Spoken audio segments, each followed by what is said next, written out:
Hello and welcome, I'm DDF Racer, and in today's video, I'm going to do my best to work out whether virtual reality actually makes you a faster sim racer.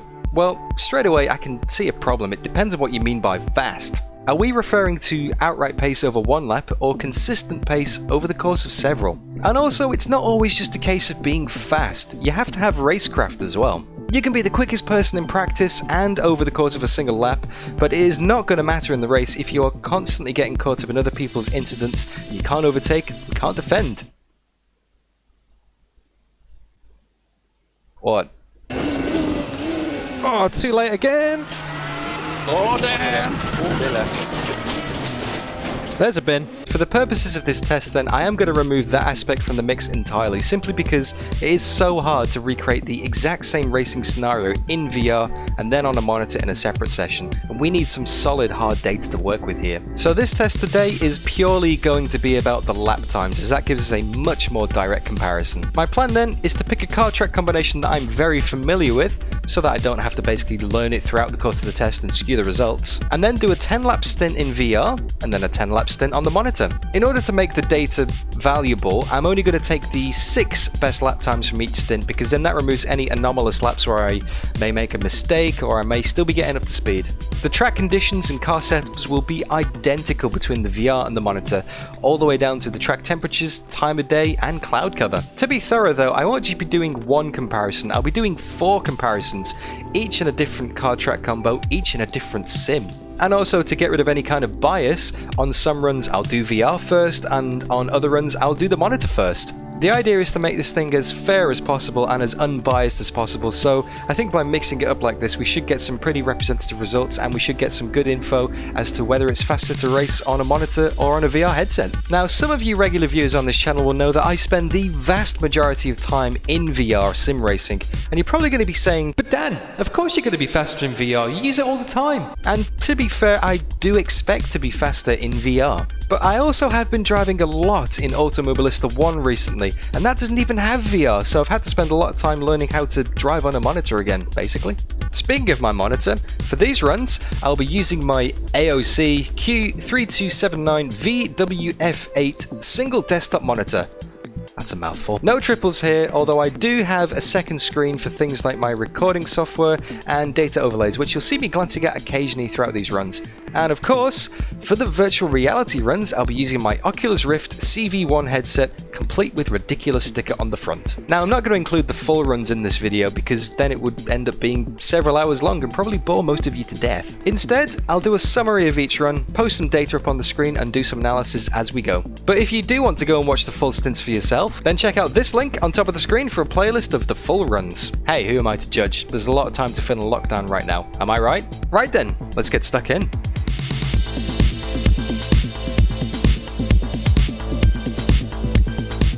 First up is Assetto Corsa Competizione. This should be an interesting test, as it's a sim that I'm still relatively new to, so haven't yet properly found my VR legs in it, so to speak. In order to get some solid baseline laps, I decided to use VR first.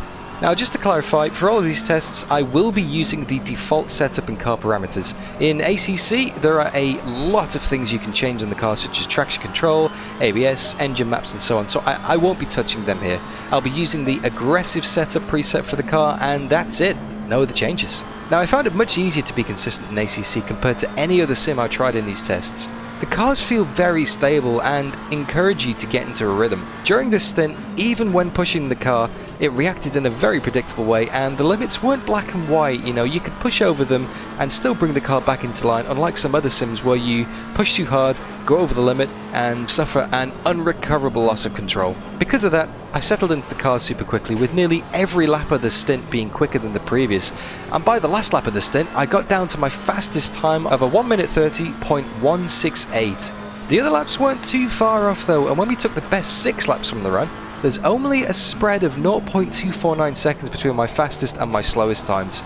These were also some of the quickest laps I'd run in ACC using this combo to date, so I was feeling pretty pleased with myself with an average lap time of a 1:30.288. Switching over to the monitor, however, I immediately found I was a lot more willing to attack and pin the throttle. It somehow felt like I had a lot more grip than in VR. I mean, I could be more aggressive than I thought was possible. which is quite strange because it's the exact same track conditions and car setup. Was I maybe afraid of the car in VR? Perhaps that was holding me back from pushing the limit with the reality of the situation telling me, don't go and drive over that curb, don't push too hard, you'll crash the car. Much like someone who isn't actually experienced as driving actual race cars, you know? Maybe they don't push the pedal all the way down or use all of the track available. However, on the flip side, it was much harder to judge the chicanes. It felt like guesswork and was hard to be consistent. Most of the time, I was missing my braking points and sailing wide of apexes. It just felt scruffy, a lot less enjoyable, and felt like I never really nailed a good lap.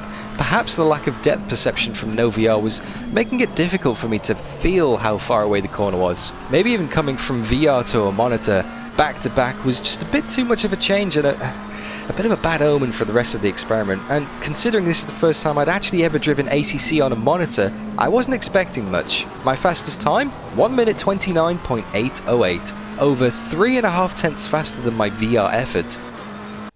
What? Okay then, well maybe my slowest time was worse than VR then. No, that was quicker too, by just under a tenth, a 1 minute 30.387. And my average lap time? 1 minute 30.035, over a quarter of a second quicker. This was not the result I was expecting at all. I honestly thought that I would have a massive advantage in VR considering it is my go-to method for sim racing and it has been for over 3 years now, and just considering how scruffy the monitor run felt as well, but apparently not. I mean, it does look like I was slightly less consistent on a monitor though, but not by much, with there being an average spread of 0.579 seconds between my quickest and slowest laps, compared to only 0.249 in VR. So yeah, this one was a little bit of a turn up for the books, and not what I was expecting in the slightest, so well, maybe we could have a proper test on our hands here. Maybe this is not going to go the way I expected in the slightest, but only one way to find out. Let's move on to the next run.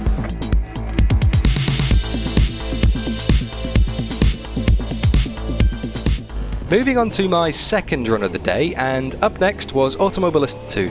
This time, it was the turn of the monitor to go first and see if it made any difference compared to ACC, where I used VR first. And immediately after heading out on track in the Super V8 to Adelaide, I had a bit of a reality check. This was much more like what I was expecting. The car felt horrible to drive, I just couldn't get used to it. Maybe it was that specific car, as I know RaceRoom are constantly updating physics and force feedback at the moment, and it could have changed since I last drove it, and maybe it's changed again since making this video, but in this run, it was just horrible. I couldn't react to the slides quickly enough, I just couldn't judge how to properly counter-steer or modulate the throttle. The whole run felt incredibly unpredictable. I knew that switching over to VR later there would be a definitive answer as to whether it was just the car or whether it was using the monitor, but again, just like ACC, it was very hard to judge the curves, and turning in was guesswork on most of the 90-degree corners, which the Adelaide street circuit is predominantly made up of. It wasn't so much a case of being able to see the apex and drive the car towards it like in VR, it was more of a case of trying to memorize where a predefined point where to brake and turn in was, and then blindly committing to the corner. The key to driving a fast lap in most situations is just looking as far down the road as possible and judging your car in relation to where you want it to go, which obviously goes out of the window if you can't see the apex or the exit of the corner. Also, if your entry speed into the corner changes, then you kind of have to estimate how much to adjust your braking and turning points by, with no reference to go by. Overall, it was incredibly reaction-based driving and consisted of a lot of trial and error. That said, I stuck to the plan and did my 10 laps as best I could, and to be honest, I actually only just managed to get 6 clean laps on the board that I needed for the data, having silly spins or errors on the other 4. My best lap turned out to be a 1 minute 22.137, with my slowest being a 1:24.659, meaning a spread of 2.5 seconds, and an average lap time of a 1 minute 22.873. As you can see, this was significantly less consistent than ACC, and I know the V8 supercars are much more difficult to drive, but I just never got to grips with it at all, which is a strange thing to say because when I was initially recording test footage for AMS2 when it first came out, this was the only combo I used. I honestly can't tell you how many laps I've done around this circuit with this car. Maybe with more time I could have gotten the hang of it more and nailed a few better laps, but this is scientific and I need to stick with the rules. I get 10 laps and that's it. So, could I do any better in VR? Well, my first lap of the stint was immediately quicker than anything I did on the monitor, and my second lap was even better, And another quick lap, I was feeling pretty confident, but then I started having the same issues in VR, which confirmed my suspicions that maybe the car has been updated since the last time I drove it and was a lot trickier to drive than I remember. I don't think I was pushing the car too hard beyond the limit, but it was starting to get loose at every opportunity. A couple of super scruffy laps and taps on the barrier saw the times drop, but I was still quicker than my slowest lap on the monitor run. So far, it was proving just as difficult to put solid laps together in VR, but I found I could react much more easily when the car stepped out of line. I could slide it more easily, although that probably wasn't too good for the tyres and maybe explains why both stints dropped off towards the end. But it was almost like I could feel the behaviour of the car better with my headset on. In VR, your head position is fixed, so if you're looking at a fixed point, say the corner exit way down the road like I mentioned earlier, and the car starts to slide underneath you, then you can kind of feel it. It's hard to describe, but you get a feel for how much the car is rotating in VR, kind of like the whole chicken head stabilization thing, you know? Whereas on a monitor, it feels a lot more rigid. The view is completely fixed in position inside the cockpit, and especially running a single monitor with limited field of view, it's kind of hard to tell how much the car is actually rotating on a monitor. I mean, I guess triples would be an advantage in this scenario, but I'm not about to go and drop a few $1,000s to find out, guys. But even still, I'm not sure you would still quite get that feel for the rotation, the same as physically feeling like your head is inside the cockpit. Anyway, back to the data. I did have a few spins, but on the whole, I'd say my driving was better in VR, but still not great. My fastest time? 1 minute 20.712, nearly 1.5 seconds quicker. What about my slowest time? 1 minute 22.174, nearly 2.5 seconds quicker. And with a much tighter spread between laps of only 1.462 seconds compared to 2.522 on a monitor, and also an average lap across the stint over 1.5 seconds quicker, it's safe to say I was not only faster in VR, but also a lot more consistent. Now, this is more like what I was expecting, and to be honest, after driving this car, the results were not a surprise in the slightest. I got absolutely no satisfaction out of doing this run on a monitor, and it was probably the most frustrating experience of any of these 4 tests that I did. At no point did I feel like I could trust the car or understand what was going on. I just felt completely disconnected, whereas in VR, I understood what was going on, how the car was behaving, and how to react to it. I just ran out of talent several times.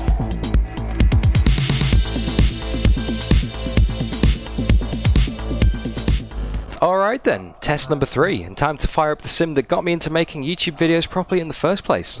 rFactor 2. There was absolutely no hesitation in picking a car for this test. It has to be. The Aston Martin GT3, which I drove extensively as part of the VLMC Championship last season. Thinking about how much time I've spent driving this car right now kind of makes me feel a little bit depressed. So, moving on quickly, the circuit of choice is the equally depressing for me Nürburgring Grand Prix layout. Fans of this channel will know exactly what that means.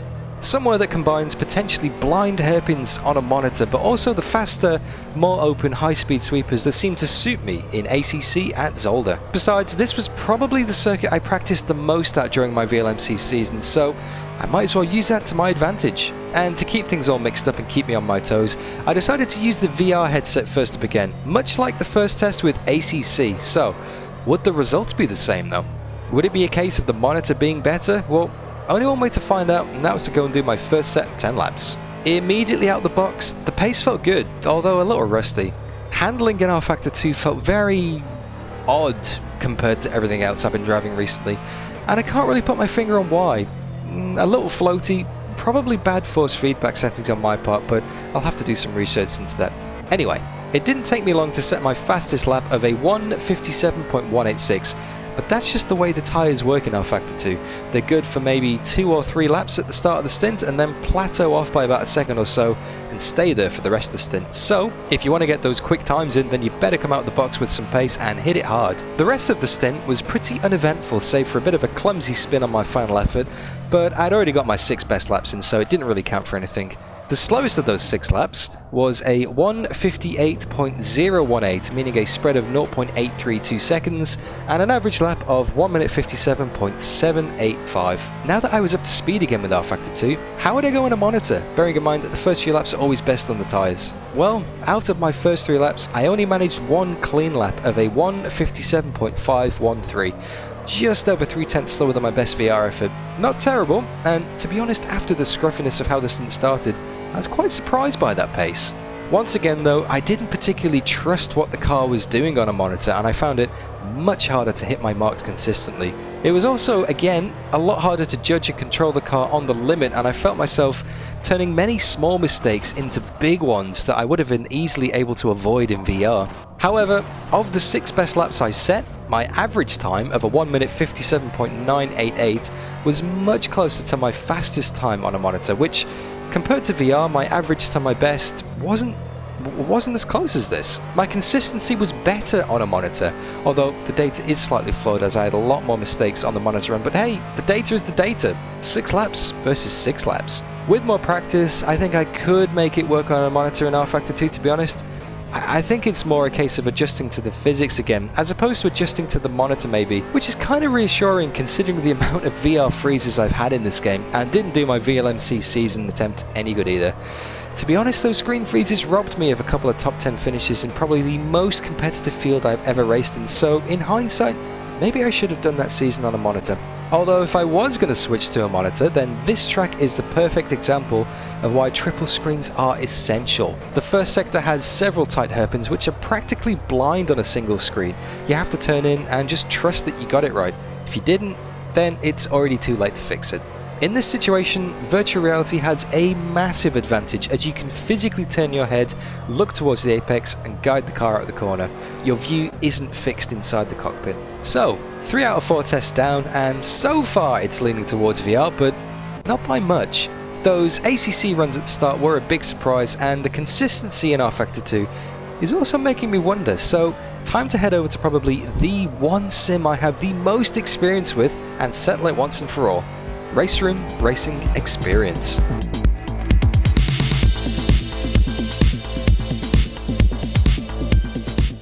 I thought I would save RaceRoom for the final test, considering it has been my go-to sim for the past 12 months now. To say I'm familiar with RaceRoom would probably be a bit of an understatement, especially so in virtual reality. To be honest though, I've never actually done any monitor driving in RaceRoom, and with the monitor stint being first up for this 4th and final test, it'll be quite telling to see whether any of that muscle memory from VR does help. My car of choice is the Tartus F4, which followers of this channel will know I've driven many times, not just in RaceRoom but in rFactor 2 also. If there's one thing DDF likes, then it's lower formula single-seaters. I've done AI races, Tuesday Thunder races, DDF community event races, and even a hot lap challenge with this car, so yeah, it's familiar.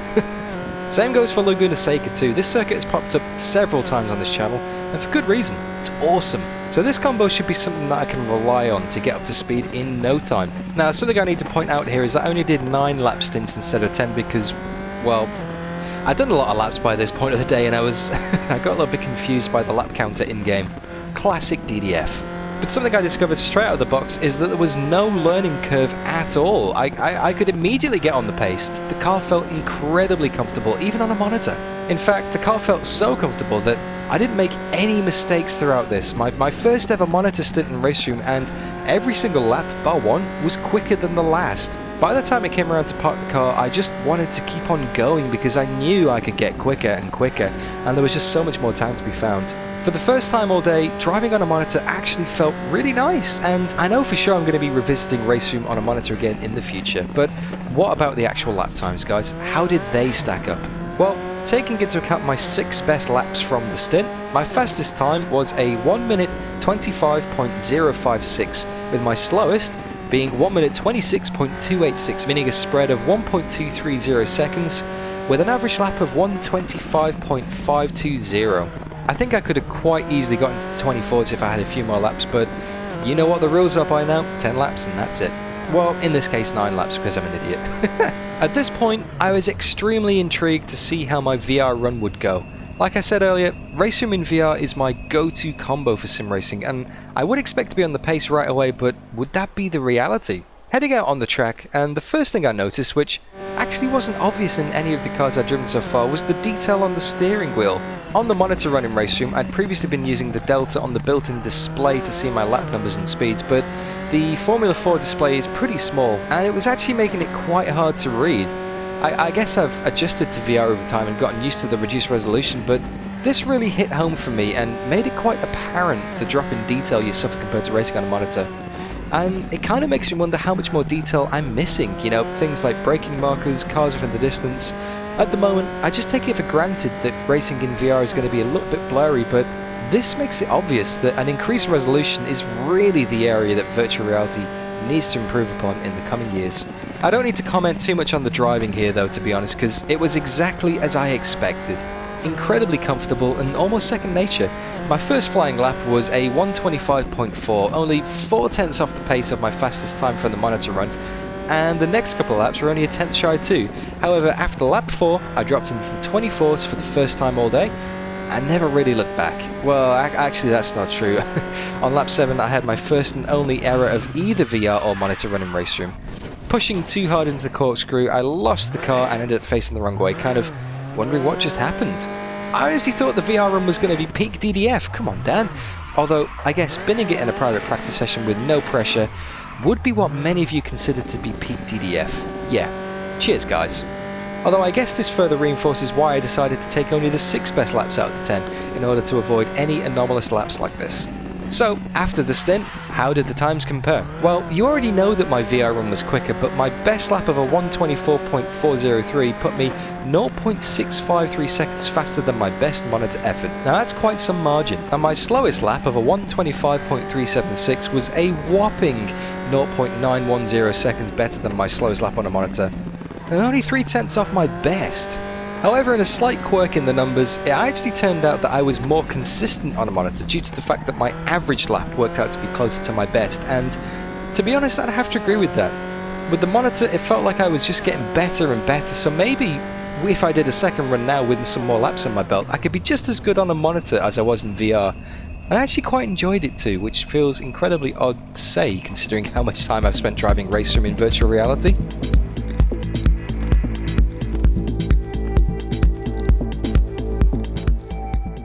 Right then, 4 different tests on 4 different sims with 4 different car track combos and 4 different results. Where do we start? Well, I guess considering the analytical nature of this video so far, perhaps looking at the numbers would be the best place to start, right? On average, my fastest laps were 0.511 seconds faster in VR compared to on a monitor. Half a second, guys. That's what the cold, hard numbers say. Of course, there's more of a story to that considering I have significantly more experience driving in VR than on a monitor. The results may be skewed, but with some more practice, I definitely think I could get that gap even smaller, especially considering that across all 4 tests, my average lap time was only 0.513 seconds faster in VR. Individually though, ACC was the only sim where I was outright faster on a monitor, both in terms of fastest lap and average lap, with VR taking the honours in Automobilista 2, rFactor 2 and RaceRoom.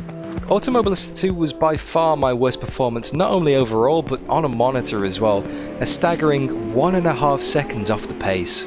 Yeah, I know the VR wasn't exactly a shining example either, but I just think that particular combo with the V8 supercars at Adelaide was much trickier than I remember it being. I guess that's what happens when a game is in early access and the physics are always in development. As far as consistency goes, there's hardly anything in it, fractions of a percent here or there.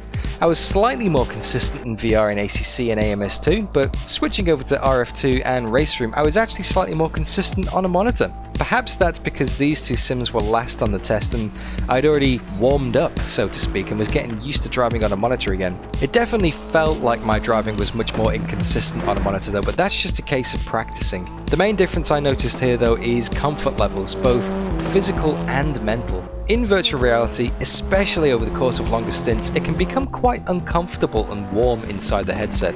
I'm pretty lucky that it's heading into winter here in Australia at the moment, but in the summer, especially in a house with no air conditioning, it gets hot. These tests weren't too bad as they were only 10 laps each, but during my previous VLMC season, I was doing a solid 3 to 4 hours straight throughout the course of practice, qualifying and the race. And as I'm sure many of you viewers will remember, I was incredibly sweaty by the time I finished. But I actually found it mentally easier to do 4 hours in VR in the VLMC compared to any of the 1 hour races I've done in the Formula 1 1996 cars. Driving on a monitor seems to use a lot more brain power for me as it doesn't come as naturally. I'm having to use significantly more concentration on my reference points and really analysing how the picture is moving on the screen to judge the behaviour of the car, as opposed to feeling the world rotate around me in virtual reality. Perhaps people who are much more experienced on a monitor wouldn't find it as intensive, but personally, my concentration wears out a lot more quickly when I'm driving on a monitor. But something else to consider is outside distractions. Now, it may sound obvious, but in VR, you are completely shut off from the outside world. You can't see anything outside the headset, whereas on a monitor, there is definitely potential for distraction. Even if it's just a small thing like a moth flying in front of your face in the middle of the night, it could be enough to divert your attention away for a split second and cost you a big mistake. It could be said then that using VR is beneficial for consistency, as it's easier to focus on the driving and shut out the world, but the numbers say otherwise. There's hardly anything in it as far as consistency is concerned, with my consistency being 0.01% better in VR than on a monitor. That's absolutely nothing. And let's not forget, of course, how much more resource intensive running VR is. You can get away with a relatively low-end system on a single monitor setup and still have a great experience going sim racing, but even today's top-end systems tend to struggle when it comes to running most sims on anything above medium graphics in VR. And don't even think about turning shadow detail up if you want to maintain a decent kind of frame rate. Now, this is where monitor racing has a massive advantage. It's a lot more accessible, and of course you can get a much better screen resolution on your monitor compared to virtual reality. And it doesn't become uncomfortable over time because, well, the monitor isn't physically attached to your face. Also, you can't even see your keyboard or mouse in VR, not to mention any of the buttons on your fancy Fanatec steering wheel you just spent $1,000 on. So you have to go by feel and physical memory of where everything is. I honestly can't tell you the amount of times I pressed the wrong button when I first started racing with my Oculus Rift, how many times I accidentally hit the pit limiter instead of my DRS, or the amount of times I fumbled around trying to find the switch on my HOTAS controller in the middle of a race. By all accounts then, racing in virtual reality should be incredibly impractical, so why do I do it? Why does it have such a fanatical following? Well, as far as immersion goes, nothing comes close. When I put the headset on and I'm sat in the pits getting ready to start the engine, I genuinely feel nervous. It really feels like I'm there. When I hold my G29 steering wheel and look down to see my hands on the steering wheel in-game, my brain just tells me they're my hands in the game, and by extension that the car I'm sitting in is right there.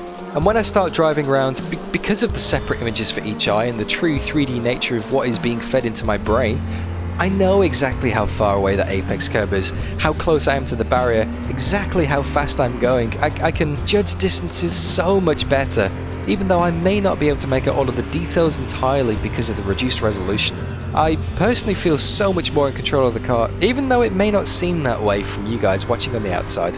Once I learned what all the buttons on the wheel were, then it was just so easy to get lost in the virtual world and zone out doing lap after lap after lap.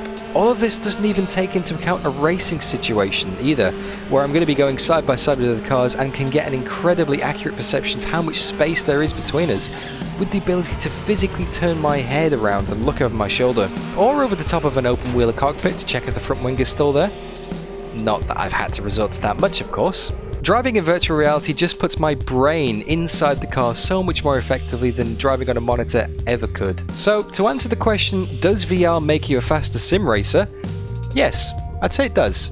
In virtual reality, I find myself able to get better lap times and more consistent lap times, but after doing these tests, apparently not by much. Now, your results may vary, of course, and if you ever get the opportunity to drive in VR if you haven't already, then I would urge you to do that. It's absolutely fantastic. And if you're one of the lucky people who have used a VR headset, then I would love to know your thoughts in the comments, guys, and see what your results are like. Are you better on a monitor, or are you better in VR? And of course, as always, if you enjoyed the video or found it useful, then don't forget to like and subscribe to see me put all of my questionable driving into action. Thanks for watching, guys. I'll see you soon.